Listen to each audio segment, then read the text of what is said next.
할렐루야. 우리 오랜만에 우리 옆 사람하고 인사합니다. 참 잘 오셨습니다. 은혜 받읍시다. 참 잘 오셨습니다. 은혜 받읍시다. 성도님을 교회에서 바라보니 복덩어리가 틀림이 없으십니다. 인사하세요. 성도님을 교회에서 바라보니 복덩어리가 틀림이 없으십니다. 사랑하고 축복합니다. 사랑하고 축복합니다. 아멘. 우리 복덩어리 성도 여러분, 신앙생활을 짧게 했던 오래 했던 전도하라라는 하나님의 음성을 우리가 많이 들었습니다. 이 말씀을 너무 자주 듣다 보니까 그 말씀이 마음에 와닿지 않을 때가 있습니다. 처음 들을 때는 그것이 내 마음에 심금을 울렸지만 그를 2번 듣고 10번 듣고 100번 듣다 보니까 너무 자주 듣다 보니까 그 말씀이 마음에 와닿지 않을 때도 있을 것입니다. 그러나 우리가 분명한 것은 10번을 들어도 100번을 들어도 그 말씀에 순종하지 않는다면 우리는 안 들은 사람과 똑같을 것입니다. 10년 동안 말씀을 들었음에도 불구하고 여전히 그 말씀을 실천하지 않는다라면 그 사람은 또 다시 들어야 될 것입니다. 반대로 하나님의 복음을 전해야 되겠다는 열정의 불꽃이 가슴에 타오르는 사람은 그 사람은 말씀대로 순종하는 사람일 것입니다. 그러나 대부분의 사람들은 우리 교회에서 전도 집회를 하든 부흥회를 하든 이 네팔 선교를 가든 원데이 다니엘 기도회를 하든 간에 아주 이런 일에 관심이 없는 사람들이 아주 많이 있습니다. 다만 주일날 그냥 1시간 동안 예배당에 앉았다가 그냥 설교 말씀을 듣고 예배 다 드리고 그냥 나가면 모든 교회 생활, 신앙 생활이 다 끝난 것 같이 그렇게 아주 편안하게 신앙 생활 하시는 분들이 많이 있다는 것입니다. 이것은 10번이 아니라 여러분 100번을 들어도 이것은 이렇게 신앙 생활을 하게 되면 하나님의 말씀에 순종이라는 것은 찾아볼 수 없을 것입니다.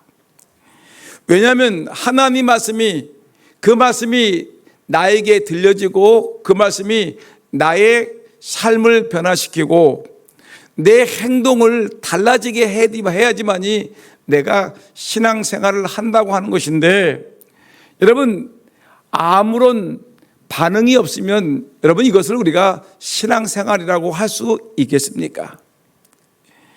이제 우리 교회는 내일이면 우리 교회 교인들 포함해서 22명의 단기 선교팀이 네팔 선교를 10하루 동안 떠나게 되었습니다.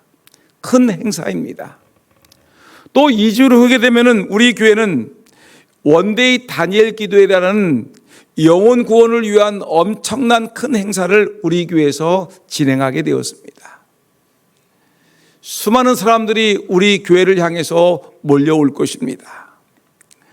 여러분, 이런 이 원데이 다니엘 기도회와 또한 우리가 내일부터 진행되는 10하루 동안의 네팔 단기 선교를 우리가 하면서 우리가 왜 전도해야 되고 선교해야 되는지, 그리고 이렇게 선교할 때 전도할 때 하나님은 우리에게 어떤 축복을 주는지 이 대한 내용들을 우리가 다시 한번 말씀을 통하여 은혜 받는 귀한 시간 되기를 진심으로 소원합니다. 여러분, 하나님의 가장 큰 뜻이 무엇이라고 생각하십니까? 하나님의 가장 큰 뜻이 무엇입니까? 라고 묻는다면 하나님의 뜻은 단 하나밖에 없습니다. 하나님의 뜻은 뭐냐? 원칙적으로 하나밖에 없는데 그것은 이 세상을 구원하는 것입니다. 이 세상을 구원하는 것이 하나님의 뜻인데 이것이 하나님의 유일한 뜻이고 궁극적인 목표가 이 세상의 구원입니다. 그래서 여러분 이 하나님의 이 놀라운 이 세상 구원을 이루기 위해서 하나님은 어떤 방법을 동원하셨냐면 이 복음을 전하기로 작정하셨습니다. 복음을 전해야 될 텐데 전하는 자가 있어야 되지 않겠습니까?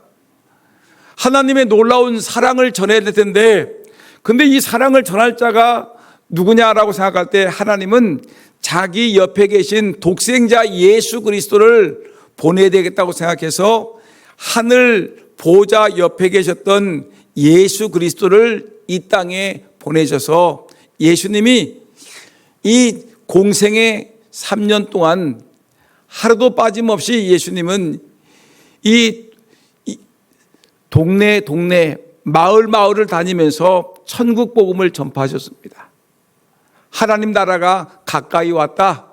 회개하고 이렇게 돌아오라라고 예수님께서 이렇게 3년 반 동안 전국 방방곡곡을 다니면서 모든 시간을 투자해서 우리 하나님께서 예수님께서 이렇게 복음을 전하셨습니다.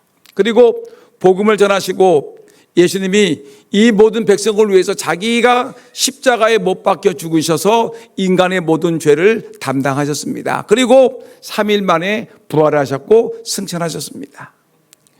여러분 예수님이 이 땅에 오셔서 예수님도 힘을 다해서 이렇게 이 땅의 많은 영혼들을 구원하기 위해서 애를 쓰셨습니다. 그 다음에 예수님이 승천하신 다음에 하나님이 또 누구를 보내셨냐면 바로 성령 하나님을 보내셨는데 성령님이 이 땅에 오셔서 뭐라냐면 성령으로 하여금 모든 백성들로 하여금 성령 받은 사람들로 하여금 그들의 입을 열어서 예수가 우리의 구세주라는 것을 만방에 전하게 하셨습니다. 은혜 받은 사람들은 예수 그리스도의 복음을 전하기 위해서 이리 달리고 저리 달리면서 복음을 전했고요. 은혜 받은 교회들은 교회가 힘을 다해서 전도하는 일에 열심을 다했습니다. 여러분 이렇게 성령이 임하신 교회는 복음을 전하는 것이 마땅한 것입니다. 근데 여러분 우리가 이렇게 하는 것이 마땅하고 지금까지 이렇게 많은 사람들이 많은 교회들이 복음을 전하고 있는데 근데 많은 사람들이 이런 말을 합니다. 목사님 어떻게 살아가는 것이 하나님의 뜻대로 살아가는 겁니까? 라고 묻는 사람이 있어요. 어떤 사람들은 말하기는 어떻게 살아가는 것이 하나님을 기쁘게 하는 것입니까? 라고 묻는 분들이 있습니다. 여러분 한번 물어보겠습니다. 어떻게 사는 것이 하나님의 뜻대로 살아가는 것입니까?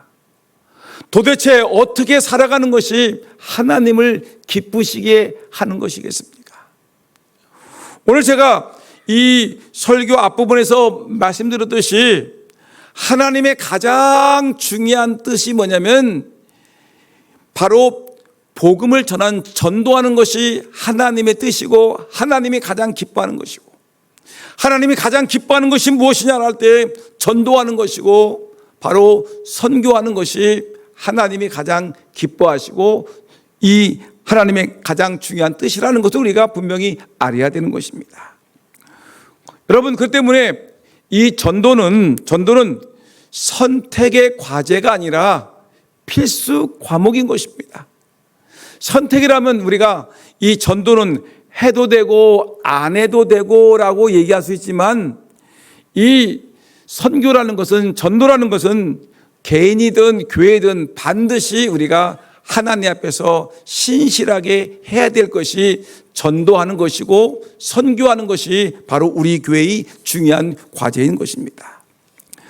여러분 그래서 사도 바울 아주 선교의 이 왕이라고 얘기할 수 있는 사도 바울 그리고 또 전도하는 일에 열심을 다했던 사도 바울이 자기가 이 전도하면서 힘들고 어려웠던 것을 얘기하면서 이렇게 얘기했습니다. 고린도전서 9장 16절 말씀 보니까 사도 바울이 자기의 어렵고 힘든 일을 이렇게 얘기했습니다. 다시 한번 읽어볼까요? 시작. 내가 복음을 전할지라도 자랑할 것이 없으면 내가 부득불할 일입니다. 만일 복음을 전하지 아니하면 내게 화가 있을 것이로다 라고 얘기했습니다. 사도 바울 여러분 얼마나 유명한 사도입니까? 전 세계를 향해서 달려서 많은 교회를 세우고 수많은 영혼들을 구원했던 사도 바울 아닙니까? 근데 사도 바울이 솔직하게 자기를 얘기합니다. 내가 복음을 전할지라도 자랑할 것이 없다. 부득불, 이 부득불이라는 말은 싫은데도 억지로 할 때가 있다는 것입니다. 내가 때로는 억지로 끌려나가서 내가 전할 때가 있는데, 만일 복음을 전하지 아니하면 내게 화가 있기 때문에 나는 전도할 수밖에 없다라고 얘기를 하는 것입니다. 여러분 생각해 보세요. 사도 바울이 전도할 때 얼마나 힘이 들었겠습니까? 그 당시에 이 기독교의 초창기이기 때문에 수많은 박해자들이 얼마나 많이 있었겠습니까? 사도 바울이 전도하기 위해서 이제 외 이방 지역을 갑니다. 그래서 예수가 우리의 구세주이십니다. 예수 믿으세요라고 얘기하게 되면 사람들이 우리가 듣지 못할 이상한 말을 한다고 하면서 사람들이 돌을 던지는 것입니다.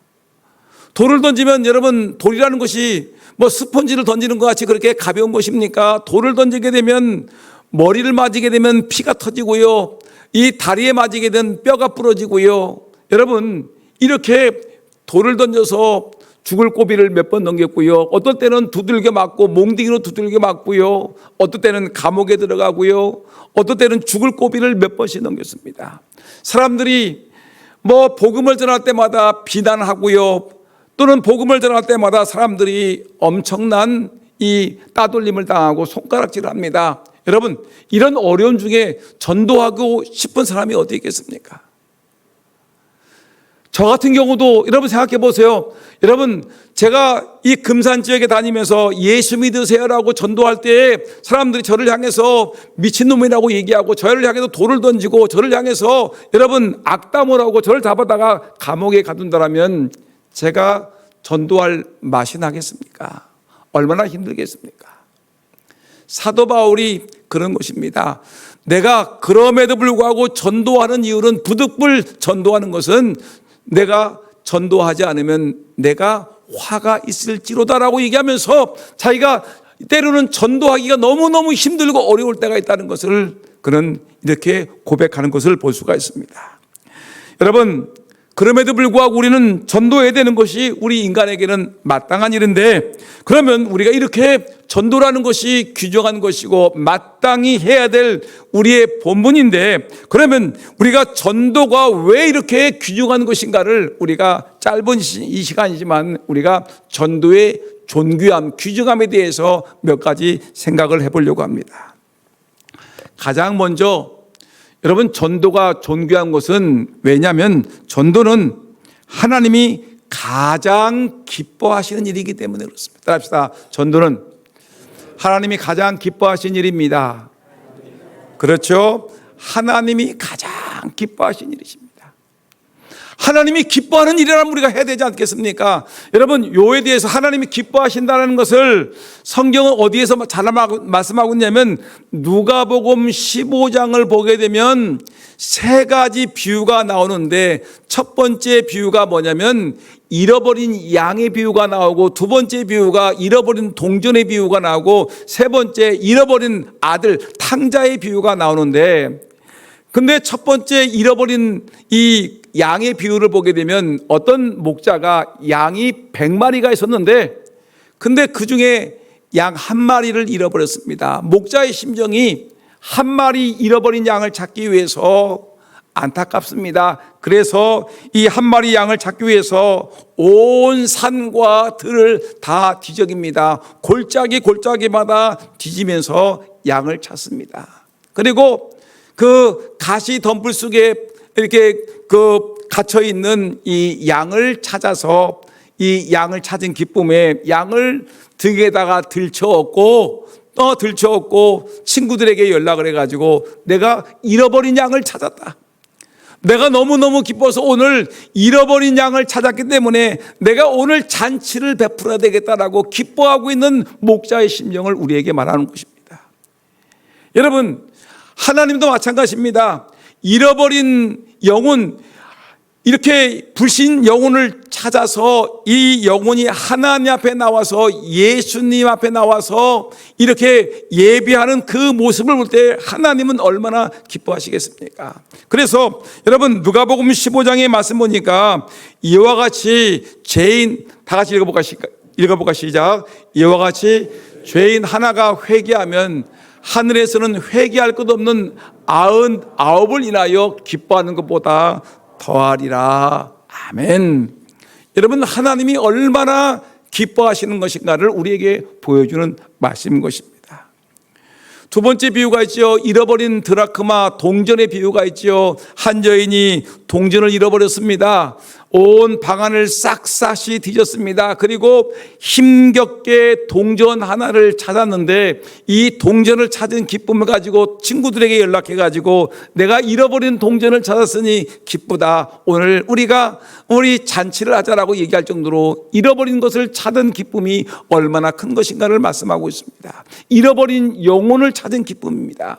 더군다나 여러분 우리가 잘 알고 있는 탕자의 비유 있죠. 잃어버린 아들을 찾은 아버지의 그 마음이 얼마나 귀합니까? 아들 하나 탕자가 허랑방탕하다가 이제 그가 거지 같은 신세가 되어서 아버지께로 돌아왔을 때 아버지는 그 거지 꼴을 하고 있는 아들임에도 불구하고 그 아들이 돌아왔을 때 그 아들을 끌어안고 아버지가 그 아들에게 옷을 입혀주고 반지를 끼워주고 잔치를 베풀어주면서 잃어버린 아들이 돌아왔다고 기뻐하는 것을 볼 수 있는데 여러분 누가복음 15장 32절 말씀 보니까 이 내 동생은 죽었다가 살았으며 내가 잃었다가 얻었기로 우리가 즐거워하고 기뻐하는 것이 마땅하다라고 얘기하셨습니다. 여러분 이와 같이 여러분 잃어버린 영혼을 찾아 구원하는 이 전도야말로 하나님이 가장 기뻐하신 일이기 때문에 여러분 전도하는 일, 여러분 잃어버린 영혼을 찾는 일, 구원하는 일, 선교하는 일, 전도하는 일에 열심을 다해 주시기를 예수님의 이름으로 축원합니다. 여러분 원데이 다니엘 기도회가 이제 2주일 남았습니다. 9월 7일 날 저녁 7시 하는데 이때 정말 여러분 이때 그 유명한 그 안재우 소장이라는 분이 옵니다. 복화술사지요. 이분이 이 인형극을 하면서 하면서 한 사람이 두 마디를 합니다. 두 사람 말을 하는데 얼마나 기가 막히게 말을 하는지 많은 사람들이 그 복화술사의 그 언어에 매료가 돼가지고 이 안재우 소장이라는 사람이 섭외할 수가 없습니다. 우리 교회 지금 오시는데 거의 수백만 원을 주고 우리 교회에 오십니다. 여러분 생각해 보세요. 그만큼 아주 유명한 강사가 우리 교회에 와서 복음을 전하기 위해서 오시는데 우리가 가만히 있으면 되겠습니까? 우리 주변에 하나님을 알지 못하는 그 영혼들을 우리가 이끌어서 이 자리에 앉혀놓고 그 유명한 강사님이 말씀을 전하실 때 예수 믿고 구원받는 역사가 임할 줄 분명히 믿습니다. 여러분 복음 전하는 것이 하나님이 가장 기뻐하시는 것이라는 것을 분명히 믿으시기를 예수 이름으로 축원합니다. 두 번째 전도가 왜 귀한 것이냐면 예수님이 이 세상에 오신 목적도 바로 영혼 구원하는 것이기 때문에 그런 것입니다. 우리가 잘 알고 있는 요한복음 3장 16절 말씀 우리 다 같이 한번 암송하실 분들은 암송하고 읽을 사람들 읽읍시다. 시작. 하나님이 세상을 이처럼 사랑하사 독생자를 주셨으니 이는 그를 믿는 자마다 멸망하지 않고 영생을 얻게 하려 하심이라. 여러분 하나님이 세상을 이처럼 사랑하사 독생자를 주셨어요. 이는 그를 믿는 자마다 멸망하지 않고 영생을 얻게 하려 하심이라고 성경은 얘기했습니다. 여러분 예수님이 이 땅에 오신 목적이 우리를 구원하기 위해서 이 땅에 오셨습니다. 누가복음 10장 19절 말씀에 유명한 말씀 있지 않습니까? 다 같이 읽어볼까요? 시작. 인자에 온 것은 잃어버린 자를 찾아 구원하려 함이라. 예수님이 이 땅에 온 목적이 뭐라고요? 잃어버린 자를 찾아 구원하려 함이라. 아멘. 그 다음에 세 번째, 여러분 전도가 왜 중요한가에 대한 얘기가 있는데 세 번째 십자가에서 피 흘려 죽으신 목적도 바로 뭐예요? 영혼 구원이에요. 예수님이 십자가에서 죽으신 목적이 뭐예요? 우리를 구원하기 위해서 예수님이 십자가에서 보혈의 피를 흘리신 것입니다. 마가복음 10장 45절 말씀 보니까 인자에 온 것은 섬김을 받으려 함이라 도리어 섬기려 하고 자기 목숨을 많은 사람의 대속물로 주려 함이라. 자기가 죽어서 예수님이 십자가에 못 박혀 죽으셔서 많은 사람들을 구원하기 위해서 예수님이 죽기까지 사람들을 구원하기 위해서 오셨다고 성경은 우리에게 말씀하고 있는 것입니다. 여러분, 최후의 만찬에 있죠. 12제자들과 예수님 마지막 만찬할 때 예수님이 뭐라고 했느냐면 포도주가 담겨있는 잔을 들고 예수님이 이렇게 얘기했습니다. 이것은 뭐냐면 포도주가 든 잔입니다. 이것은 이 예수의 피를 상징하는데 이것은 많은 사람을 위하여 흘리는 바 나의 피 곧 언약의 피니라. 아멘. 예수님이 흘리신 보혈의 피가 우리를 구원하신다는 것입니다. 그래서 예수님이 십자가에 못 박혀 죽으신 이유가 어디에 있습니까? 라고 얘기한다면 바로 영혼 구원 전도하는 일에 있다는 것입니다. 네 번째, 여러분 왜 전도가 중요합니까?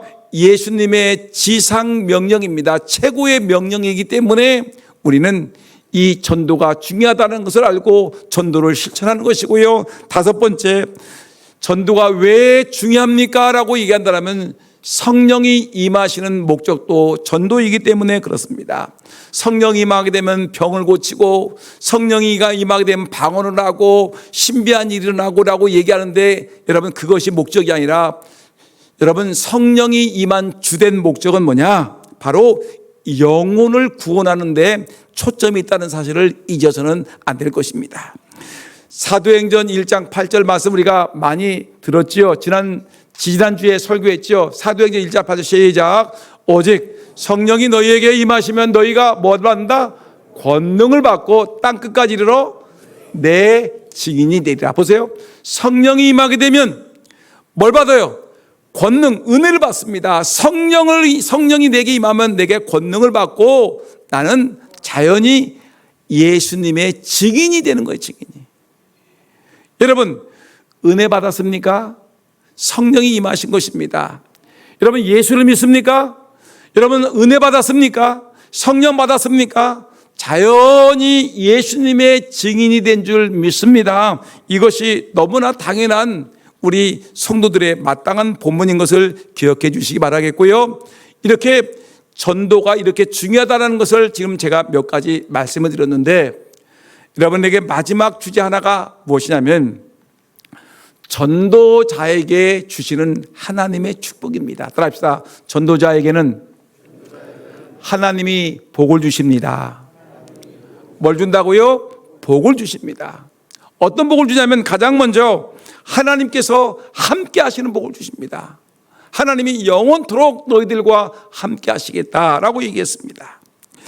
여러분 예수님이 마태복음 28장 28절에 내가 세상 끝날까지 너희와 항상 함께 하리라라고 얘기하셨죠.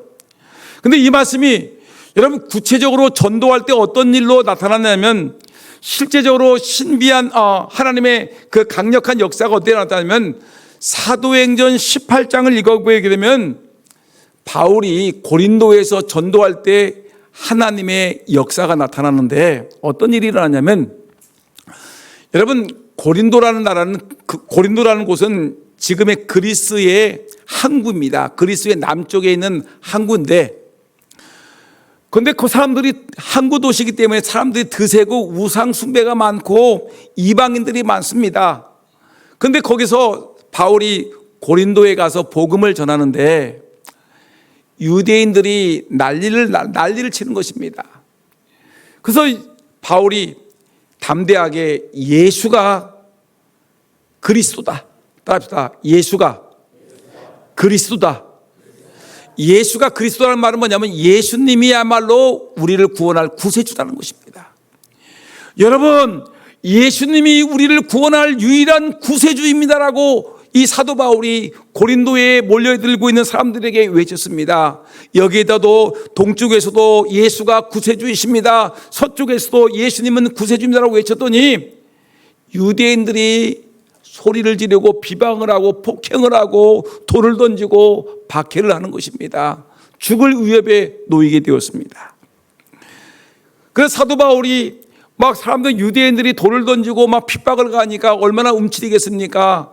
사람들이 움츠리고 막 있는데 한밤중에 하나님께서 사도 바울에게 나타나셨습니다. 나타나셔서 하나님의 음성이 들립니다. 사도행전 18장 9절과 10절 말씀인데 한번 하나님이 두려워 떨고 있는 사도 바울에게 뭐라고 말씀하셨는지 볼까요? 다 같이 시작.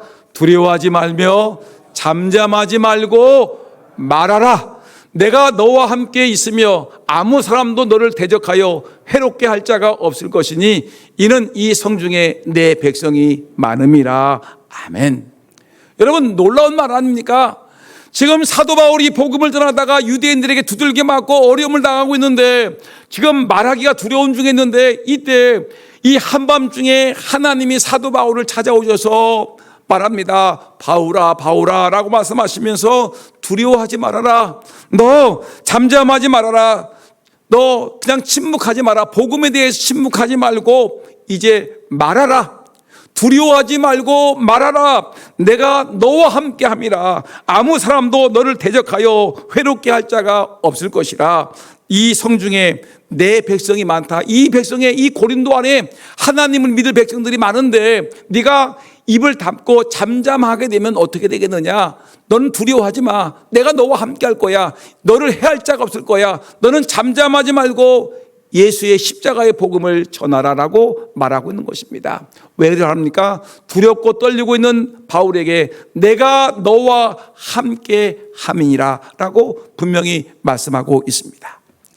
여러분, 전도하는 것이 쉬운 일이 아닙니다.